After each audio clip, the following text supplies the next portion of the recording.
छात्रगण, काल के मुख्य रूप से तीन भेद होते हैं।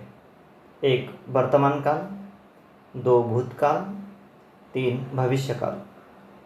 पिछले वीडियो में काल परिचय भाग 1 में हमने काल किसे कहते हैं यानी काल की परिभाषा, काल के भेद, वर्तमान काल और उसके भेद आदि के बारे में जानकारी प्राप्त की। आज हम काल परिचय भाग 2 में भूतकाल के बारे में जानकारी प्राप्त करते हैं। आज हम क्या सीखेंगे?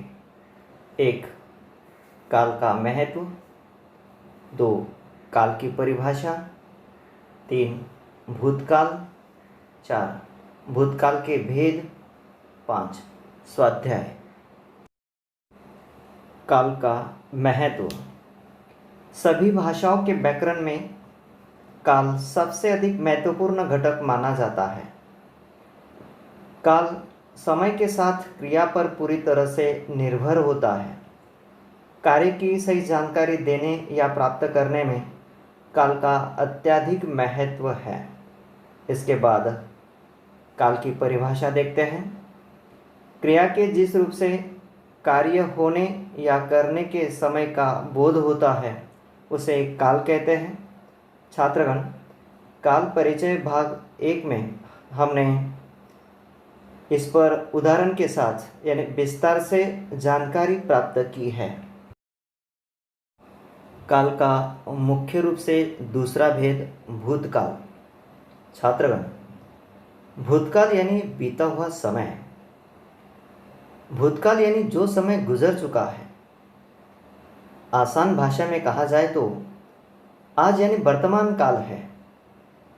बीता हुआ कल यानी भूतकाल था और आने वाला कल भविष्य काल होगा। उसकी परिभाषा देखते हैं। जो क्रिया बीते हुए समय में होना सूचित करती है उसे भूतकाल कहते हैं। उदाहरणार्थ, राधा नाचती थी, मीरा गाती थी। इन दोनों वाक्यों की नाचती थी और गाती थी क्रियाओं से बीते हुए समय में क्रिया के होने का बोध हो रहा है, अतः ये भूतकाल है। भूतकाल के तीन भेद होते हैं।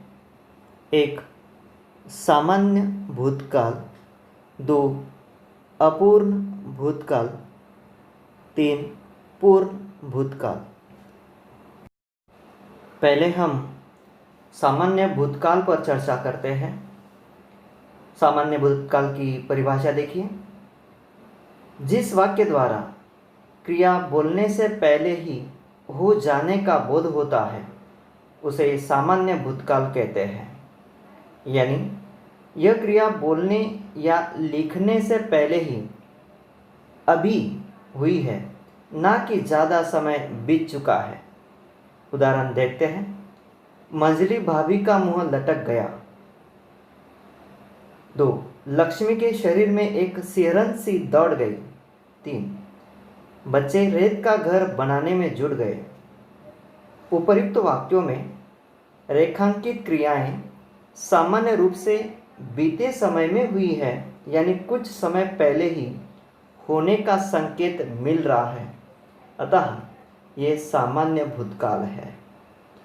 छात्रगण, सामान्य भूतकाल कैसे पहचाना जाए तथा इसकी विशेषता क्या होती है देखते हैं। सामान्य भूतकाल में क्रिया के अंत में आ, ई तथा ए जुड़ा होता है। उपर्युक्त उदाहरण देखिए। मंजली भाभी का मुंह लटक गया। इस वाक्य में गया क्रिया के अंत में आ जुड़ा है। या का उच्चार तब होता है जब य में आ स्वर मिलता है, अतः गया सामान्य भूतकाल है। दूसरा उदाहरण, लक्ष्मी के शरीर में एक सिरन सी दौड़ गई। इस वाक्य में गई क्रिया के अंत में ई स्वर जुड़ा है, अतः यह सामान्य भूतकाल है। तीसरा उदाहरण, बच्चे रेत का घर बनाने में जुट गए। इस वाक्य में गए क्रिया के अंत में ई स्वर जुड़ा है, अतः यह सामान्य भूतकाल है।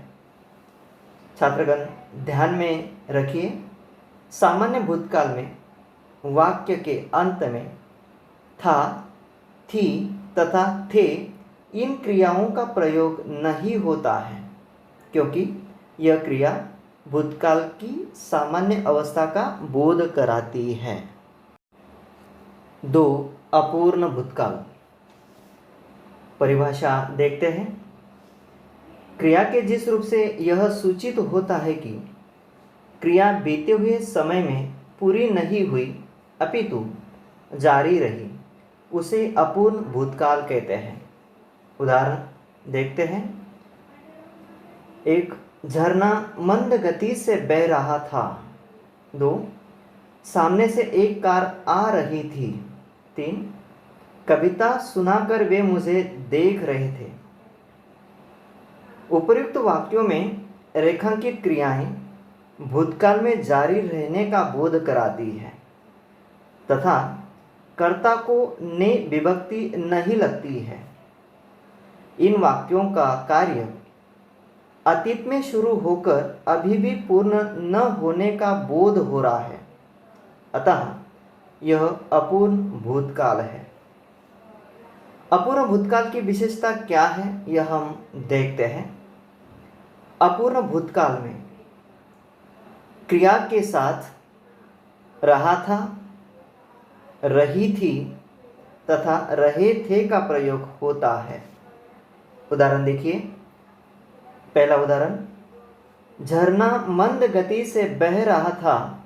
इस वाक्य में बहना क्रिया के साथ रहा था का प्रयोग हुआ है, अतः यह अपूर्ण भूतकाल है। दूसरा उदाहरण, सामने से एक कार आ रही थी। इस वाक्य में आना क्रिया के साथ रही थी का प्रयोग हुआ है, अतः यह अपूर्ण भूतकाल है।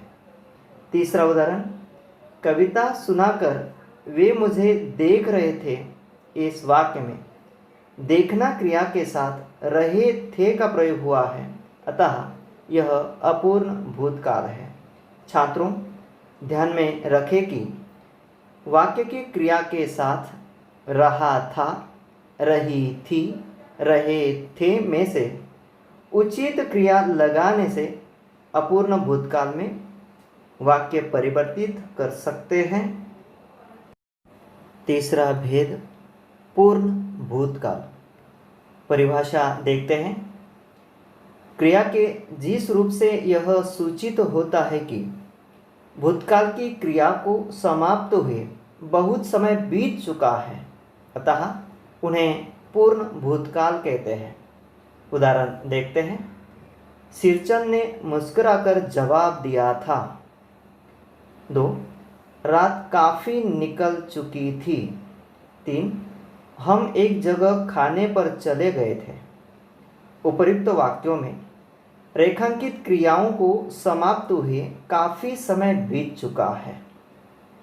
दूसरे शब्दों में अतीत काल में ये क्रियाएं संपन्न हो चुकी है, अतः यह पूर्ण भूतकाल है। पूर्ण भूतकाल की विशेषता क्या है, यह हम देखते हैं। पूर्ण भूतकाल में क्रिया के अंत में आ था, ई थी तथा ए थे का प्रयोग होता है। उपर्युक्त उदाहरण।